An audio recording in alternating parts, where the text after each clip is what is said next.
Hey folks, welcome back to my channel, Tampa, Florida Living. Today, we are jumping into another fun live podcast with Phil Gilchrist from my team. Folks, we just had a rough hurricane. We had a rough weekend that came through Tampa, did a lot of damage. We're also on the positive note, we're also in a great time of year, which is October. We just started. This fourth quarter brings a lot of deals with homes, and it's also a really nice fun time of year with the season. So while we just went through a devastating weekend with Hurricane Helene just passing through, which we're going to talk about in a moment. I also want to always look at the bright side. The bright side is a lot of us are rebounding. The community's coming together, and we've got a lot to look forward to the end of this year here with a lot of fun events that we're going to talk about as well. So as you start coming on here, if you have any questions about anything, you want to put your input, please drop it in the comments because we'd love to interact with you live. But, let's talk about the hurricane, Phil. I always say that living in Tampa, living in Florida, especially on the Gulf Coast, is it tougher for us to get a hurricane than, let's say, the East Coast of Florida? Yes. But this October time of year, we do find that a lot of them kind of the way that they form, they come up through the Bay or they come up through the Gulf, I'm sorry. And we are a potential target. And as you can see with this one, it did a lot of damage and we were not a direct hit.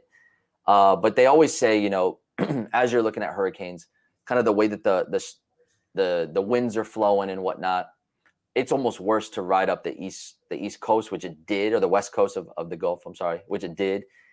And it just pushed up all that water, right? A lot of times people think of, the size of the storm and the winds and, what's going to happen. But at the end of the day, storm surge will always do more damage because water just takes down everything. A lot of our structures are built to handle high winds. They're not always built to they're not an aquarium. We can't just keep out the water. So it's kind of what happened, right? And and you live in a flood zone, right? Tell us a little bit about the area you live in so that we understand like your mindset on it. Yeah, no, I've been here since 2009, been through, a couple of hurricanes. As far from a warning standpoint, right? You're preparing for it. This was a weird one. It was not a lot of rainfall, here. I'm in evacuation zone A. So, I am close to the Bay. And, Yep. a lot of the hurricanes we've had in the past, they're always dumping tons of water down.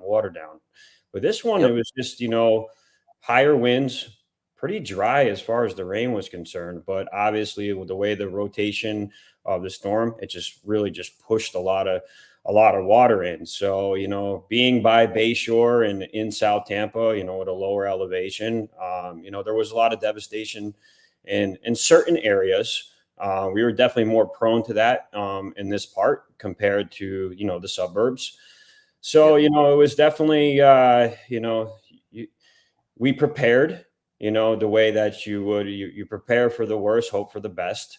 Some people weren't as fortunate as others. And it's just we're rebuilding. Everyone's coming together. We're getting the city back up and running. And, it's only up from here for sure. Yeah, no doubt. I live off the river and a few of my neighbors flooded out. I was fortunate. I did not. I just had debris. As far as my end, because we didn't have flooding, it's kind of like a weird divide on this storm. It's like what everybody's showing on the media is just devastating flooding, the beaches being washed out, which did happen. And that's absolutely devastating. We have empathy for those folks, and we're helping a lot of friends and neighbors nearby, right? But it was kind of a divide. It's like you got really affected and it was devastating, or absolutely zero happened and it was like a light rainstorm, right? Right. We stayed up to watch it and we were like, man, we got lucky. We dodged flooding. But as far as the rain, like you said, it was zero rain, no flooding from that. Like we've had worse rainstorms and we will have worse rainstorms. Just a little bit of debris, man. It wasn't too bad on our end. And what I'm trying to, tell folks is that we have had a few people say, oh, I don't know, we're thinking about moving to Tampa, but now I'm a little concerned with the hurricanes and things like that because they just saw what happened. And what I want to explain to folks is that our coastal regions, along the beaches, around the Bay, the intercoastal, and then of course, like that Bayshore area, like you said, anything that's right by water, yes, got flooded with storm surge, and that was devastating. Yes. 95% of the rest of Tampa, as you move north, didn't feel a thing. You wouldn't even know. Yeah, I had people calling me nonstop, like in the middle of the hurricane. I'm like, man, it's nothing, and I'm just watching on TV going, wow, I got to help some folks in a little bit. And we have, we've helped friends that got flooded out do their laundry. We've helped, in any way that we can. But 95% plus of Tampa and anything going north did not touch a thing. So, I wouldn't say, be wary, be prepared. And those are the best things you could do, but it does kind of come with the territory. And you mentioned it, you live down by the Bayshore, by where it almost always floods, right? Yeah. One of the best things that I'd never even thought about being a long-term local, but you said that a bunch of your friends kind of like, kind of planned for it. We knew there was going to be storm surge, and a ton of cars got flooded that were on like, just base level. What did your friends do with the cars? I thought that was brilliant. Yeah, this was just like obviously been through, a couple of hurricanes. So again, just making sure we're on the safe side. So, I have a lower elevation where I live, and our whole neighborhood's like, all right, let's get the cars to the airport. So, Yep. we drove down, we put the cars, at the airport, obviously because it's protected. It's in a parking garage. So it's like, okay, hey, let's take care of that, take an Uber back, get back to the house. But then before then, right, you got to make sure like, you're getting your full tank of gas, right? You're always going to make sure you do that. Yep. I try to do it. If we know a storm's coming, I'll go through 3 days before and just stock up. Because and it's like $10, isn't it like $10 a day for airport parking in the garage? It was like $13 a day, went into long term. Yeah, and you guys went up like three or four levels. Yeah, we were up 4 or 5 levels, and there was plenty of parking there. I don't know if the airport knew what we were doing, but hey, we had the whole cargo line. We had the whole cargo line going. Probably dropped about 5-6 cars off over there, and then headed back. But before then, like I said, we went to the grocery store. I knew it was going to be madness there, right? Like toilet paper, water. You're going to get your canned foods just to make sure, just in case you lost power, right? And you can't open the refrigerator. So you're going to make sure you have some dry food, canned food. And how long were you out of power? Close to a day, a couple hours. Yeah, I was say you chatted with me. They got, and I know I lost power just being right off the river. I lost power like first thing in the morning, like before the storm even hit. And it was just because a wind whipped around, and I think some vines from a tree fell on the power lines near me in my neighborhood, and it threw a transformer. And so I immediately called Tico, which did a fantastic job. I mean, they were out there within about 45 minutes. 2 hours later, boom, boom, boom, it was back on, and we were good to go for the rest of the storm. So lucky for me, it happened early on, where before things got really busy. But folks, I know we've got a bunch of you guys on here. So if you have any questions or anything, please, drop it in the comments. We do have one comment about homes. We'll get to you in a minute, bud. Absolutely. Yeah, Pinellas County sadly got destroyed as well as Hillsborough. It did. They took on a lot of storm surge. We have an agent that we're friends with here on the team. She lives out by the beach. I mean, she couldn't even get home. They was all flooded out. A lot of people, you're seeing them put their stuff on the street just because it's all washed out, and they're going to go through the moments. But what I will say on the positive side here within our community, and it's awesome to see that, is I'll ask a bunch of folks that live in South Tampa that live out by the beaches, are you guys leaving now? Are you over it? They're like, nah, this is where we love to live. We're going to just, stick with it, do the things we got to do to get back on our feet and cut out the drywall. I feel like we're all kind of prepared for this. We're not shocked by water going through the bottom of your house. It's like, cut out the baseboard, put I gave all my fans to a neighbor. They cut out the baseboard 2 feet high and all the drywall, drying it out. I mean, they're beating contractors to this stuff, right? And then they're like, hey, we got to put some of our stuff to the street. Neighbors are helping them wash clothes and do whatever we can to kind of get up. But most of the people are saying, hey, this sucks, but we're hanging in there. We're going to get over this. A year later, we're going to look back and we're like, man, that was a tough time of year, right? Right. I don't know. I just love seeing the community come together to help others on a positive side. I also can see the city coming through. The city is basically like, push everything on the curb. We're coming through with big dump trucks. We're going to get everything for you guys. We're also seeing the city clean the streets, sweepers where they're coming through and getting all the debris if you put it out by the street. So just really love seeing a city come together and help out folks by saying, hey, we're going to lend a hand however we can. Right. Yeah. Well, and I think, for a lot of the people that have gone through the devastation, I mean, they went through decades of, never really having an issue before. So it's like, okay, hey, like, yeah, this stinks. But at the same time, like, I've had so many great years, and this is just one of the rough patches that we got to get through. But, Yep. what doesn't kill you makes you stronger, right? So I think we're on the up and up, and, Yeah. We'll get better out of this for sure. Absolutely. So let's jump into home deals. By the way, I'll cap that off real quick. That was too quick of a transition. Come on, we man. do have a ton of sympathy for the folks in our community. But on a positive note, like I said, I do love seeing the community and the city come together to help everyone out. And, we'll all get through that. So absolutely. Now we can switch to homes, because I know we have a few questions here already coming through. I put on there that there's home deals. And what do I mean by that? I mean that this time of the year, October specifically, as we capped off September, got into October, going forward into the, looking forward towards the end of the year, we're going to see a bunch of things happening, a lot of movement. So keep your eyes out if you are a home buyer. And what I mean by that is, number one, new construction home builders, this is like the end of their fiscal year for many of them. And they're trying to like finish off their books. So a lot of times they are looking to make deals to, cap off their year. Kind of like, think about like, car sales. It's like, hey guys, we're going to give you guys incentives. We need to, we need to clear this lot off. So get ready for the new inventory. Kind of that same mindset. So this is a fiscal year for a lot of new builders. So we need to look into which ones have the best deals there. And then they actually do holiday deals. And then they do, end of year deals, because that's just how they always are. So definitely keep an eye out for my videos with new construction, because I'm always going to keep you guys up and up on those things. Good morning from Lakeland. Hey, good morning, Kevin. Morning. Good to see you on here. So that's number one. Number two, let's take a look at some stats, this time of market, or what's going on with the market. Give me 1 second here. Here we go. So, I always share with you guys the different stats and different things that's going on. Month to month, it's kind of funny. Like, we're feeling a change here. We're feeling opportunity for you guys on the buyer side, but we're just kind of going through different woes of the market, the ups and downs. We're not seeing these massive sways either way. The median sales price it's at 410,000 right now. Came down. I think earlier we were at 423 in the year. Last year, same time, it was 419. So somebody might look at that and be like, oh my God, prices are falling, right? I'm going to explain that one and show you a graph where you can actually see that it's actually pretty stable right now. We are seeing median time to go to contract is 30 days if it's priced correctly. We're going to talk about that in a second too. It's a big if. Mm-hmm. And right now we've got 11,000 homes of inventory, which seems like a lot compared to last year at 6,000.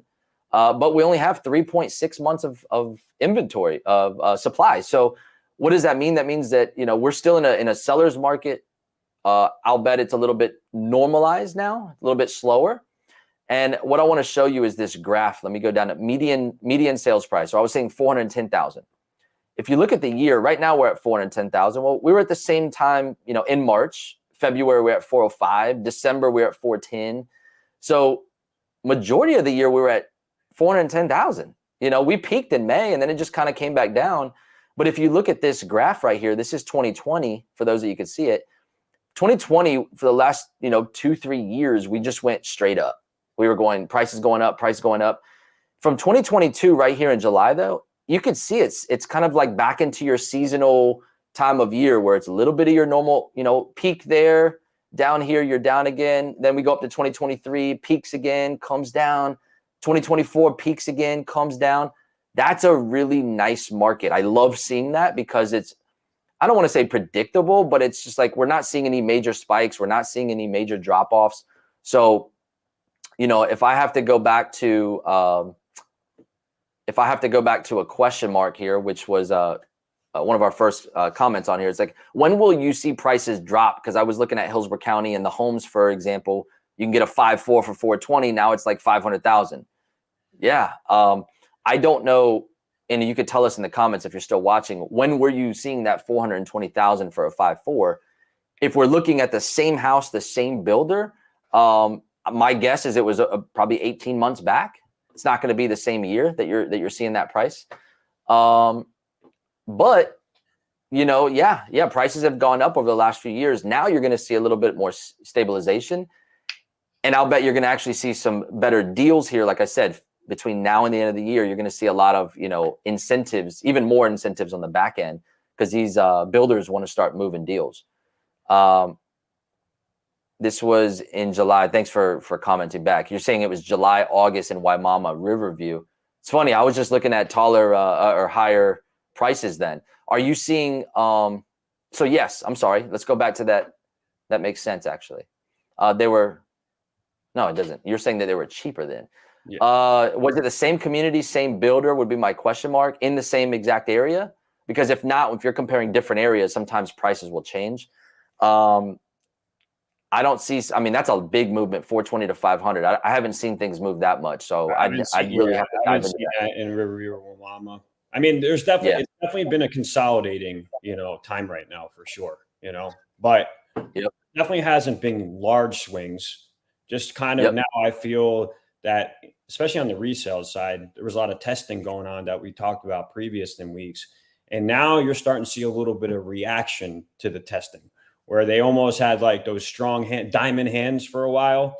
And it's like, okay, hey, now that if this, this home's sitting on the market 100 days, it's like, all right, time's telling us that we do need to drop. So you're definitely seeing a little bit more movement in that way, I think, from the sellers. It's a seller's market, but I feel right now that the buyers are starting to get they have a little leverage in the game, where a year ago they had none. Well, it's I don't think that the buyers have leverage. I think what it is that the buyers have opportunity. Correct. And what I mean by that is, it's basically saying, hey, compared to the last 3 years, buyers just had to say, hey, you want the house or you don't want the house. Right. But you have zero power in this game.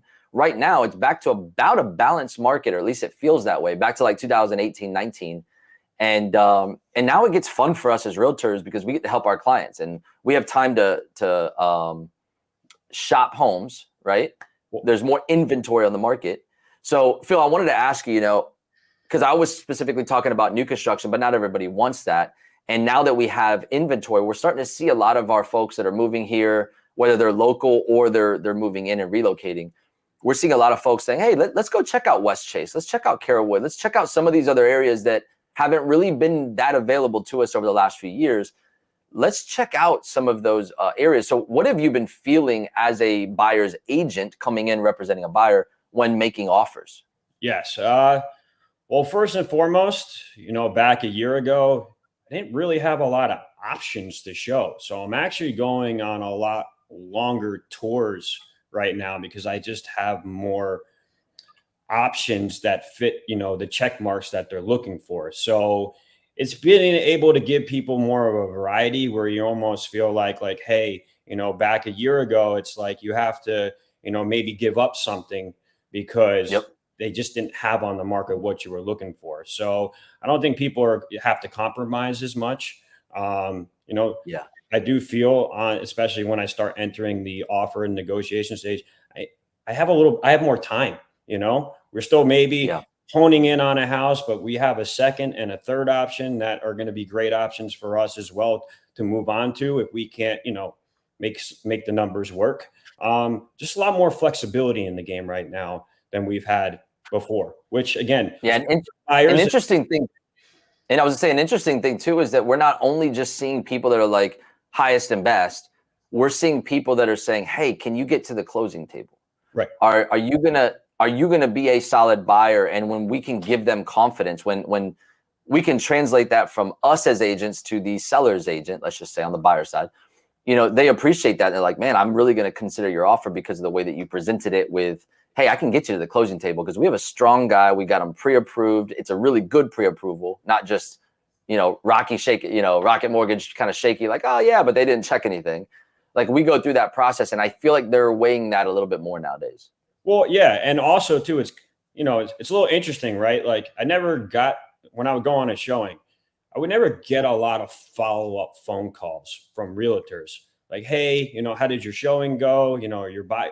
Right now, I'm getting a lot of calls. So it's more or less like, okay, hey, like, right now the activity, because there's more options out there. They're not getting that walkthrough traffic that they did at one point.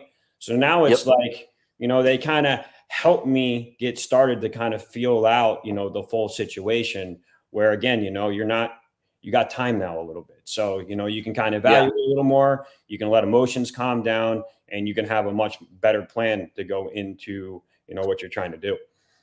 Yeah, absolutely. Folks, if any of you are watching, please drop some comments or questions in the comment section. I'm happy to answer those for you or discuss it.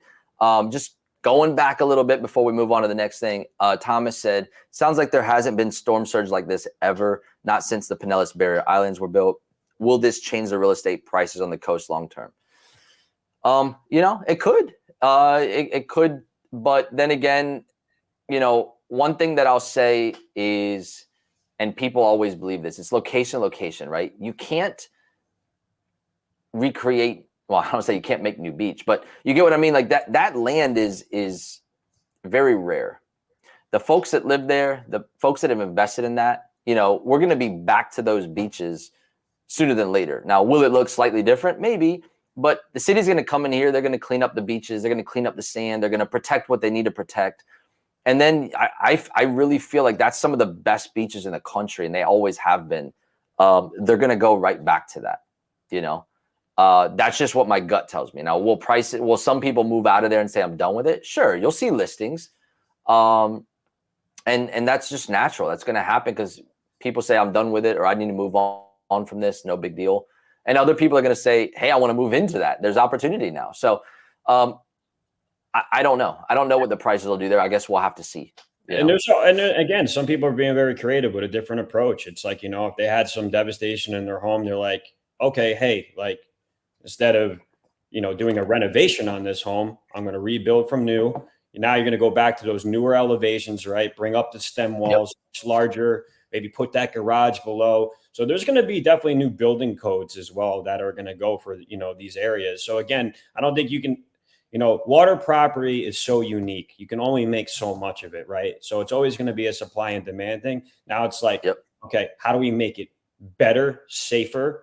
And now the building code is we're going to just elevate higher. And then, if you have high elevation, you would be able to avoid a lot of the impact that happened with the storm. Yep, exactly. So moving along, guys, this is one of my favorite times of year.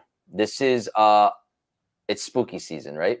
This is October through the end of the year is a ton of fun, probably in most cities nationwide. But for Tampa, I think it's nice. We made it through the summer. I enjoy the summer, to be fair. I know it's hot, but I enjoy the summers because it's only about 3 months, of like heat. It's kind of like July, August, September. I actually really like June. And now when we get into October, I think coming up here next week, it's a high of 79, low of 69. That's a great day, right? That exists. So we're not just, yes, is it 90 today? Maybe. And then tomorrow it'll be 80s, and then we get a nice break. So our first little break here is high 79, low of 69. I'll take that all day long. But, we've got some fun events coming up now. So we're going to be in Halloween. It's all about Halloween in October. Then we have fall. Some of those fall events will start to come around, and then it'll start to go into the the holiday Thanksgiving season. So we got 3-4 great months here, and it's funny because as we start to get into the December timeframe, we start to really see where Tampa shines. I feel like, right? Because I can go to the beaches in December and walk around and play in the beach in the sand and stuff and play soccer outside, and it's still going to be in the 60s. Whereas a lot of other places are getting snow, getting real cold. Phil, you're from Jersey, so you know what that's like. The changing of the leaves are beautiful. We don't have that. We got to fake some leaves. But outside of that, we got fun events to keep us busy. So let's check some of those out. What I got to say, as a Northerner, I got 2 bullet points, in the year that I absolutely love. The checkpoint for me is always Halloween. Okay, because that's like the start of everything, right? Halloween filters into Thanksgiving, goes into Christmas, and then my ending point is always going to be the Gasparilla. So, like for me, like this is where I really, really enjoy every single day. This is what I look forward to. I'm super excited to get here. Yeah, likewise. And with kids, I always say Tampa's very family driven. So a lot of events here. There's some adult events, but there's a lot with kids that we get to enjoy. So right here, it's like Undead in the Water. This is the American Victory ship. It's a World War II ship over by Channelside. Really cool. Normally you can just go through and do tours. My daughter, for my youngest daughter, my 5-year-old, actually loves going through the tour. So now they just kind of put a twist on it, make it like a haunted mansion in a way where you can go through it, and that's kind of neat. Zoo Tampa, which is our big zoo here, probably one of the biggest attractions and best attractions. They do a fantastic job all year round with the different events. Right now they do Creatures of the Night. So, I mean, everything is decked out Halloween. You're going to, they do fun spins with the animals and stuff like that. And you get up and close with the animals.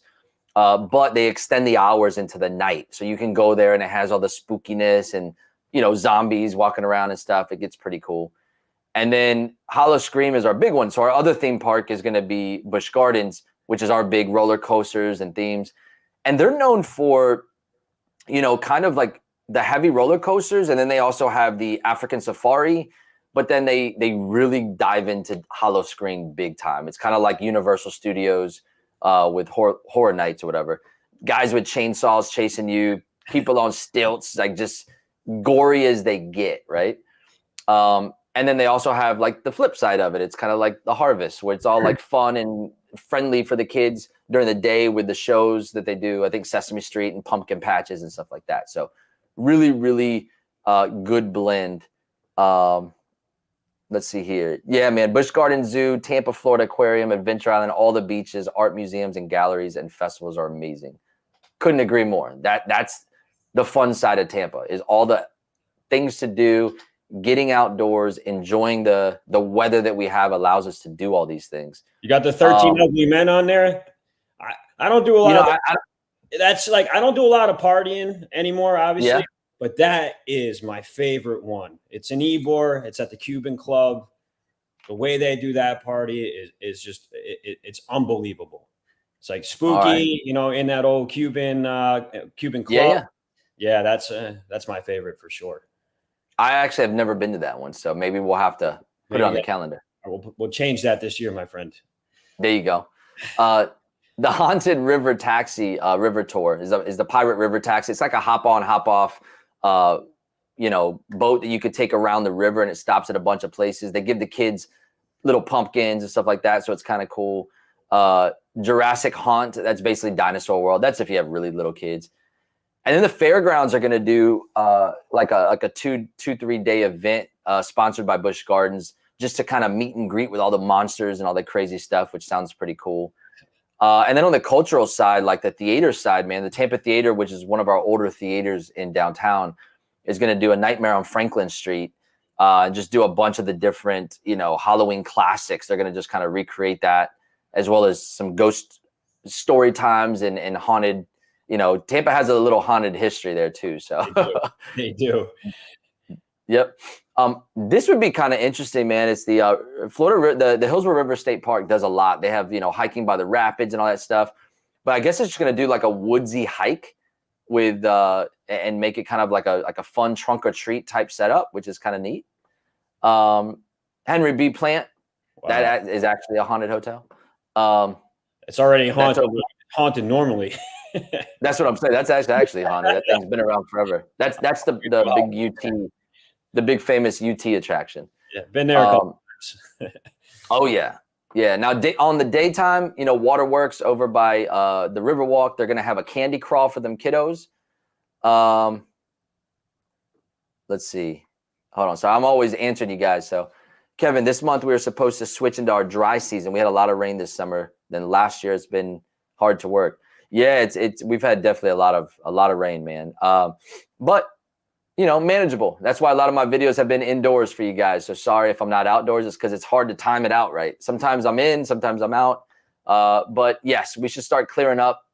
October, definitely November, December, it gets drier, and then it's really nice. So, and then yeah, I mean, this thing keeps going, guys. The Mosey, which is the Museum of Science and Industry. The yacht Starship, just kind of like it's a quick yacht that leaves out of downtown and comes back. The Tampa Riverwalk does a big trick or treat, and that's open to the public, so anybody can come out. They have 50 different treat stations, so not only can your kid, go and trick or treat on Halloween. This is that time where they could throw on the outfits. It's October 26th, 4 to 7. So friendly times, they get out there and do it again. So again, I could just kind of keep going with that one. Adam, we definitely extend Halloween out here though, for sure. See, like I think we extend everything. We extend everything. Yeah. Like up north, right? It's kind of like, okay, Halloween, day. Yep. It's over. Move on to the next one. Here it goes for like Yep. a whole week. I love it though, man. I'm down with the holidays, and it's all about getting out and doing stuff. No, I'm not complaining at all.